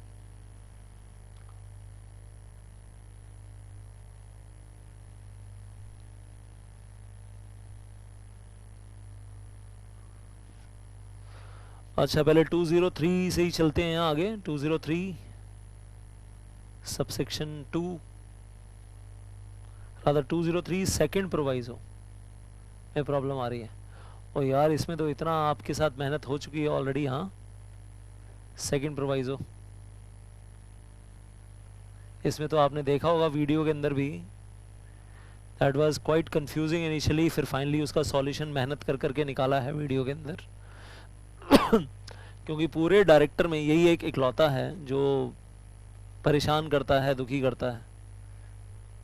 Interpretations घूमी हुई हैं, शब्दों को घुमाया गया है लॉ मेकर ने अच्छे से। और सेकंड प्रोवाइजो यही कहता है कि एक पर्टिकुलर कंपनी में, हिंदी अनुवाद कर देता हूँ इसका, nothing in the first proviso shall apply. ऊपर जो फर्स्ट प्रोवाइजो में जो भी मनाही है, जहाँ जहाँ मना किया गया है कि चेयरमैन खुद जो है वो एमडी सीईओ वगैरह नहीं हो सकता है, वो सारी बातें अप्लाई नहीं होती पर्टिकुलर क्लास ऑफ कंपनीज़ को जिनमें मल्टीपल बिजनेस एक्टिविटीज़ होते हैं। और आईटीसी का एग्जांपल मैं सभी बैचेस में रिपीट करता हूँ कि आईटीसी लिमिटेड कंपनी एक है, लेकिन उसके अंदर 6 अलग अलग बिजनेस सेगमेंट्स हैं, एंड विच हैज़ अपॉइंटेड 1 और मोर CEOs for each business segment. तो अगर आईटीसी में 6 बिजनेस सेगमेंट हैं तो हर बिजनेस सेगमेंट का एक एक CEO है, तो 6 CEO हो गए कंपनी के अंदर, या एक से ज़्यादा हैं for each business, as the case में बी नोटिफाइड। तो जहाँ सिंपल फंडा है, एक कंपनी है और एक कंपनी में 5 या 6 बिजनेस सेगमेंट हैं, हर बिजनेस सेगमेंट के लिए एक एक CEO अलग से अपॉइंटेड है, तो ऐसी कंपनी में आप चेयरमैन को MD या MD को चेयरमैन या CEO को चेयरमैन अपॉइंट कर सकते हैं, मना नहीं है। और ऊपर आपने जो भी पढ़ा प्रोवाइज़ो में कि अपॉइंट मत करो, चेयरपर्सन को MD या CEO अपॉइंट मत करो, वो सारी जो प्रोहिबिशंस है वो ऐसी जगह पर अप्लाई नहीं होती हैं। लेकिन क्लास ऑफ कंपनीज़ क्या, अब मैं कहूँगा ये क्लास ऑफ कंपनीज़ जो है, ये MC का नोटिफिकेशन आया कि क्लास ऑफ कंपनीज़ क्या हैं, और ये क्लास ऑफ कंपनीज़ अब आपको रट्टा मारनी पड़ेगी कि ये किसके लिए अलग से नोटिफाई किया गया है। तो कौन सी क्लास ऑफ कंपनीज़ हैं? पब्लिक कंपनीज़ हैं having the paid up share capital of ₹100 crore और मोर, having the paid up share capital of ₹100 crore and annual turnover of ₹1000 crore और more, और बीच में वो and है तो डबल क्राइटेरिया है। पेड अप शेयर कैपिटल भी 100 करोड़ से ज़्यादा है, फिर एनुअल टर्नओवर भी 1000 करोड़ से ज़्यादा है, और मल्टीपल बिजनेस एक्टिविटी भी हो रही है। तो paid up capital 100 crore, turnover 1000 crore, multiple business activity भी हो रही है, और हर सेगमेंट के लिए एक एक CEO है, appointed CEO for each business segment, and shall be the class of companies for section 203 subsection 1। और ऐसी कंपनी में चेयरमैन को आप CEO अपॉइंट कर सकते हैं, चेयरमैन को आप MD अपॉइंट कर सकते हैं, अलाउड है। And the paid up share capital और एनुअल टर्नओवर जो आपको लेनी है, वो जो प्रीवियस ईयर की आपके पास बैलेंस शीट P&L अकाउंट है उसको बेस बनाना है आपने, उसके हिसाब से लेना है। तो बेसिकली क्या है, एक पब्लिक कंपनी है, प्राइवेट कंपनीज़ के लिए तो है नहीं, एक पब्लिक कंपनी है जिसकी पेड अप कैपिटल 100 करोड़ है, जिसकी टर्नओवर 1000 करोड़ है as per the last year balance sheet P&L account, और फिर वो मल्टीपल बिजनेस भी कर रही है और हर बिजनेस के लिए एक एक CEO भी है। तो ऐसे केस में उस कंपनी में चेयरमैन को CEO MD अपॉइंट कर सकते हैं। ये सारे फैक्टर फुलफिल हो जाने चाहिए। नंबर 1 कंपनी पब्लिक कंपनी है, number 2 paid up capital 100 crore है, नंबर 3 टर्नओवर 1000 करोड़ है, नंबर 4 मल्टीपल बिजनेस हैं, नंबर 5 हर मल्टीपल बिजनेस हर बिजनेस सेगमेंट के लिए एक एक CEO है। तो number 6 the chairman can be appointed CEO और MD साइमल्टेनियसली। तो ये सारी चीज़ों का ध्यान रखना है बस।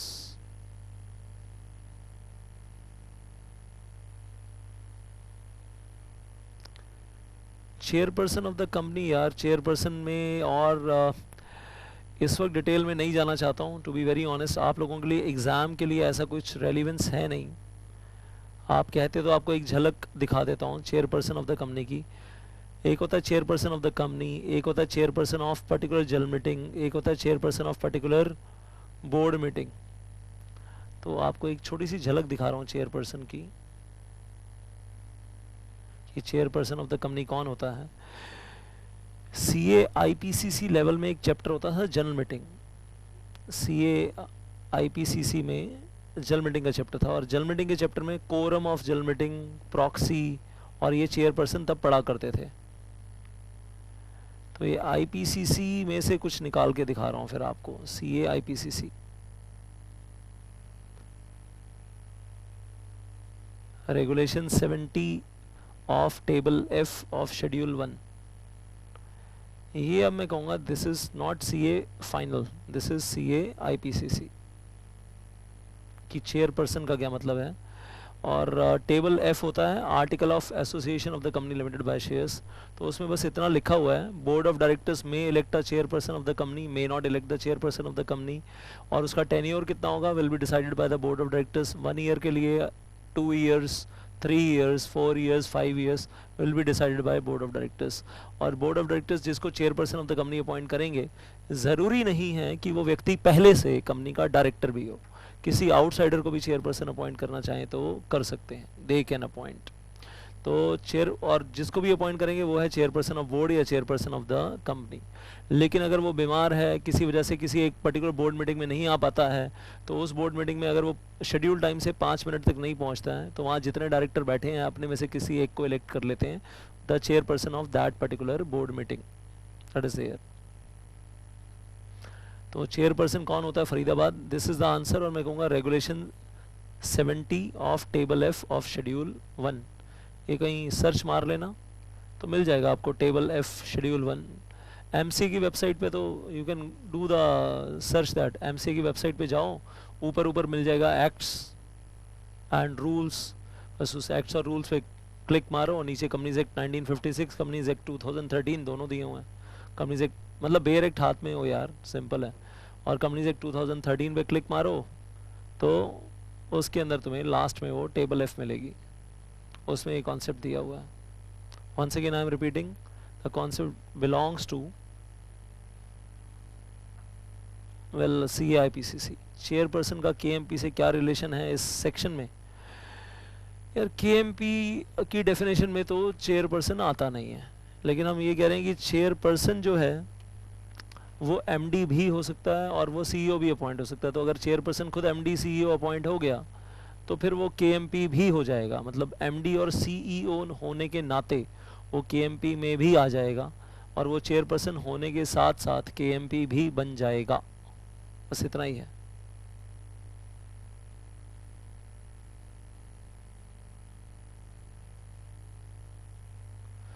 यार 196 197 दोबारा कहाँ से आ जाएगा पूरा? उसके अंदर पूछो कहाँ कहाँ अटके हुए हो। 196 में मेरे पास क्वेरी आई थी, एक सेकंड प्रोवाइजो और एक सबसेक्शन 4-5, तो I am going towards that query. पहले एक 196 की क्वेरी है, 196 सबसेक्शन 4-5 और एक सेकंड प्रोवाइजो, तो वही देखने जा रहे हैं अब क्या है। तो 196 subsection 1, 2, 3, 4 provided further that। इसमें क्या प्रोवाइजो में प्रॉब्लम आ गई? सेकंड प्रोवाइजो में ये तो प्रॉब्लम के लायक कुछ नहीं है, बस इतना ही बोल रहे हैं कि अगर हम शेड्यूल 5 फॉलो कर रहे हैं और हम CG अप्रूवल के बिना MD अपॉइंट कर रहे हैं, WTD अपॉइंट कर रहे हैं, तो उस केस में फॉर्म MR1 फाइल कर दो अपॉइंटमेंट के बाद विद इन 60 डेज। तो जिस दिन आपने बोर्ड मीटिंग में बोर्ड रेजोल्यूशन पास करके MD अपॉइंट किया, WTD अपॉइंट किया, मैनेजर अपॉइंट किया और बोर्ड मीटिंग में बैठ करके अपॉइंट कर दिया और शेड्यूल 5 के हिसाब से अपॉइंट कर दिया, CG अप्रूवल की ज़रूरत कोई है नहीं, तो जिस दिन बोर्ड मीटिंग में अपॉइंट कर दिया उसके बाद with in 60 days file MR1, that is second proviso.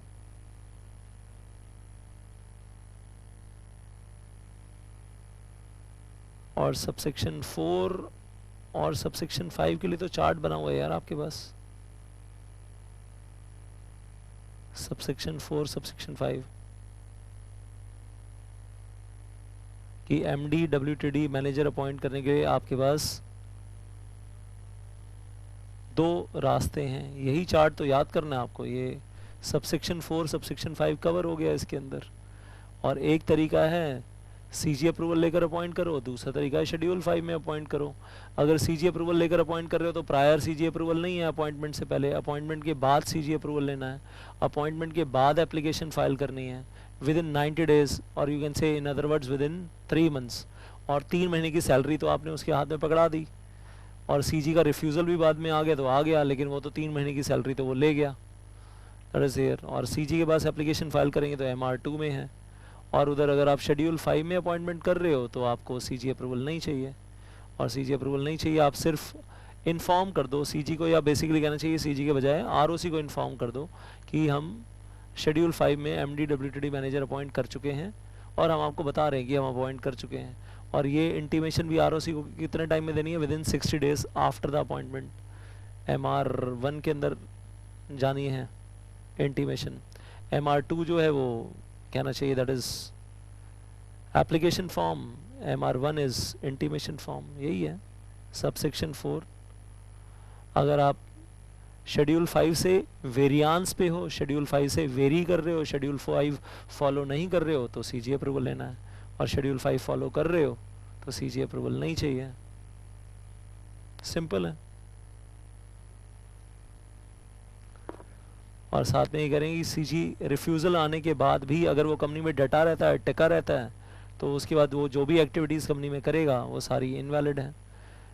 और अगर कंपनी ने भी जनरल मीटिंग में अप्रूवल देने से मना कर दिया है, जनरल मीटिंग में वो जो मतलब आपको मालूम ही है एज ग्रुप अगर ब्रैकेट में है तो OR ब्रैकेट से ऊपर जा रहा है तो SR, सब आपको मालूम है। और जनरल मीटिंग में अप्रूवल लेना था तो अब 70 ईयर्स के ऊपर है, 21 से 70 के बीच में तो OR, 70 के ऊपर चला गया है तो 70 या 70 के ऊपर है तो SR। तो अगर SR फेल हो जाता है उसके बाद भी वो भाई साहब टिक कर बैठेंगे मैं तो नहीं जाता, तो जो भी एक्टिविटीज़ उसके बाद करेंगे वो सारी एक्टिविटीज़ इनवैलिड है, the activities are invalid, that's it. तो 196 हो गया ये आपका, 203 का सेकंड प्रोवाइजो भी हो गया आपका। पेज नंबर 4.7 पे MCA सर्कुलर है, ये भी कर लिया हमने पेज नंबर 4.7 पे जो MCA सर्कुलर है।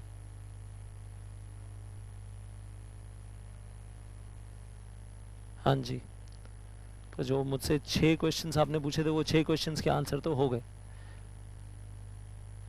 197 में क्या बता दूं, 197 इतना बड़ा सेक्शन है उसमें पूछो ना प्रॉब्लम, जहाँ पर प्रॉब्लम पूछनी है पूछो, I'll give the answer. Please please please please please please please पूछो भाई, 197 में क्या पूछना है। 197 में सबसेक्शन 1 या सबसेक्शन 2 या सबसेक्शन 3, क्या 197 में क्या?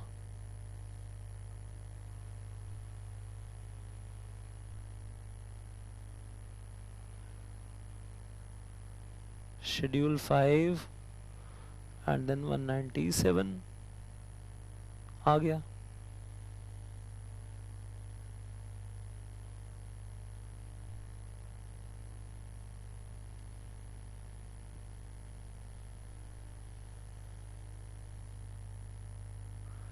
वन 197 सबसेक्शन 10 का complete, it is problem class, not the live lecture. Ask these people, they will play this 197 once again for you. एक बार और प्ले करवा लो, रेम्यूनरेशन ऑफ डायरेक्टर्स का मामला है।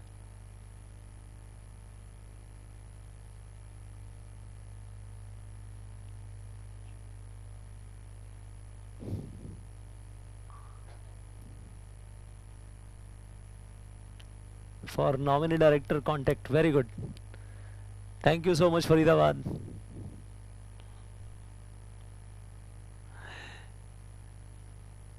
उम्मीद है कि आपकी उम्र जो है वो 18 साल या 18 साल से ज़्यादा है.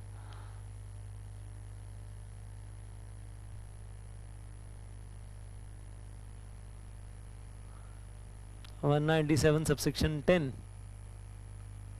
सिंपल है. हम डायरेक्टर को रेम्युनरेशन देते देते सबसेक्शन 10 और सबसेक्शन 9 दोनों को जोड़ के ही पढ़ा जाता है यार. सबसेक्शन 10 अलग से तो नहीं पढ़ा जाता. तो हम डायरेक्टर को रेम्युनरेशन देते देते through out the year limit से ज़्यादा दे गए. जो उसका एनुअल पैकेज बनता है उससे भी ज़्यादा दे गए. और जो एमडी है WTD है तो 5% की लिमिट से ज़्यादा दे गए. पार्ट टाइम डायरेक्टर तो 1% 3% की लिमिट से ज़्यादा दे गए गलती से. हर महीने दे रहे थे ना, हर महीने मंथली मंथली मंथली रेम्युनरेशन दे रहे थे. लास्ट ईयर जब हमारी कंपनी के प्रॉफिट्स बहुत ज़्यादा थे तब हमने पैकेजेस उसी हिसाब से रख दिए थे. इस साल क्या हुआ, वो पैकेजेस तो वहीं के वहीं फिक्स हैं और मंथली रेम्युनरेशन दे रहे हैं. लेकिन इस साल हमारे प्रॉफिट्स डाउन डाउन डाउन आ गए. और प्रॉफिट्स डाउन आने की वजह से अब क्या होता है फिर कि अब प्रॉफिट्स डाउन आने की वजह से 5% की लिमिट, 10% की लिमिट, 1% की लिमिट, 3% की लिमिट नीचे आ गई. और लिमिट नीचे आ गई, पैकेज वही फिक्स्ड है. और मंथली देते देते पता चला at the end of the year हम कुछ ज़्यादा ही देंगे. और करंट ईयर की लिमिट्स के हिसाब से जो 1%, 3%, 5%, 10%, 11% बनता है उसके ऊपर चला गया. तो उनका फ़र्ज़ है उन डायरेक्टर्स का जिनको ज़्यादा दे दिया कि उनको वो एक्स्ट्रा पैसा कंपनी को वापस रिफ़ंड करना चाहिए. और कंपनी भी जो है वो उसको वेव ऑफ नहीं कर सकती है. अगर कंपनी वेव ऑफ करना चाहती है तो एक रास्ता है, एक तरीका है कि company shall take the permission of central government. और फिर अगर सीजी ने परमिशन दे दी तो फिर कंपनी वेवर दे सकती है. फिर उन डायरेक्टर्स को मतलब वो जो एक्स्ट्रा रेम्युनरेशन वो ले गए वो रिफ़ंड करने की आवश्यकता नहीं है, नॉट रिक्वायर्ड. और बताओ.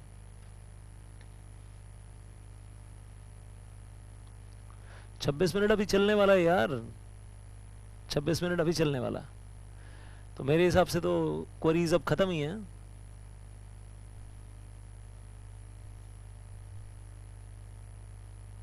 यार वो जो सिटिंग फीस मिलती है वो 11% में काउंट नहीं होगी, चाहे आईडी को दो चाहे किसी को भी दो.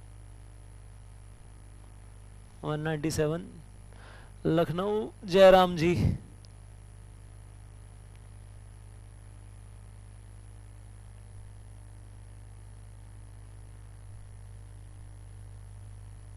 वन 197 सबसेक्शन 1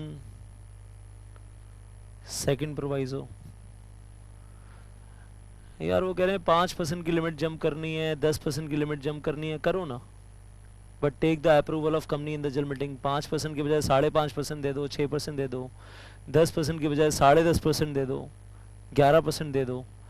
लेकिन 11% के ऊपर मत जाना. मतलब 11% के ऊपर जाना है तो फिर उसका रास्ता ऊपर दिया हुआ है. 11% के ऊपर जाना है तो सीजी अप्रूवल चाहिए. तो 10% के ऊपर जाना है, 10.5% देना है, 11% तक देना है तो शेयर होल्डर अप्रूवल लेकर दे दो, ordinary resolution in the general meeting. और 11% भी एक्सीड करना है then you have to take the CG approval.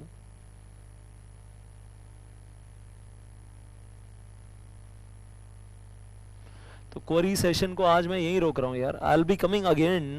मैं आपके पास, मैं बताता हूँ मैं आपको लाइव कब मिलने वाला हूँ. मैं आपको 8 क्लासेस में अप्रॉक्सीमेटली लाइव मिलने वाला हूँ. 7-8 क्लासेस में मैं आने वाला हूँ. तो उस वक्त के लिए भी कुछ क्वेरीज रखो, कुछ पढ़कर रखो और बैठेंगे, बात करेंगे. Will do that. अभी मुझे आपके 26 मिनट की चिंता हो रही है तो आप अपने 26 मिनट ज़रूर बिता कर जाओ अभी. और मैं यहाँ स्टूडियो से बुला लेता हूँ इनको, क्योंकि अभी 8:15 हो रहे हैं और 25 मिनट आपको और चाहिए. तो 8:40 तक तो आपकी क्लास चलेगी, कॉन्टीन्यूड है. और मैं आपके पास अब कब आने वाला हूँ, अभी आप इस डायरेक्टर की बात करोगे, कंपनी लॉ वॉल्यूम 2 की बुक, उसमें आप करोगे डिविडेंड करोगे, फिर आप ऑपरेशन मिसमैनेजमेंट करोगे, अमलगमेशन करोगे, कॉम्प्रोमाइज अरेंजमेंट करोगे, वाइंडिंग अप करोगे. लेकिन जब बुक्स ऑफ अकाउंट्स का चैप्टर पढ़ाना होगा तो मैं खुद आऊँगा, which is very important for this paper also and for the paper of audit also. Audit के पेपर के लिए भी इंपॉर्टेंट है. और स्टैट्यूटरी ऑडिटर का भी जो चैप्टर है वो भी मैं खुद ही आकर पढ़ाऊँगा आपको. उसमें कुछ अपडेशंस भी हैं. तो मैं 4 लेक्चर तो आपके वो लेने के लिए आ ही रहा हूँ. Books of accounts and statutory auditor, may be recorded और may be myself personally live. और फिर कुछ सैबी के चैप्टर्स हैं यार, कुछ सैबी की कहानी भी है. तो सैबी में भी अमेंडमेंट्स हैं तो I may have to come to you people, and in any case amendment class morning में यार मैं इन लोगों से रिक्वेस्ट करूंगा यहाँ जो बैठे हैं स्टूडियो में कि वो ये वाली जो क्लास है जो अभी मैंने आप लोगों को अमेंडमेंट्स बताई हैं शुरू में, ये एज इट इज़ रीप्ले कर दी जाएगी मॉर्निंग बैच के लिए भी। तो ये जो क्लिपिंग है अप्रॉक्सीमेटली मैं 1 घंटा आप सब लोगों के साथ बैठा हूँ यहाँ पर, इसी को रिपीट कर दिया जाएगा। सारी क्लासेस लाइव ले लो शायद अगले बैच के लिए मे बी, हाँ। So thank you so much. मेरी तरफ से अभी के लिए मैं कहूँगा जय माता दी, शब्बा खैर।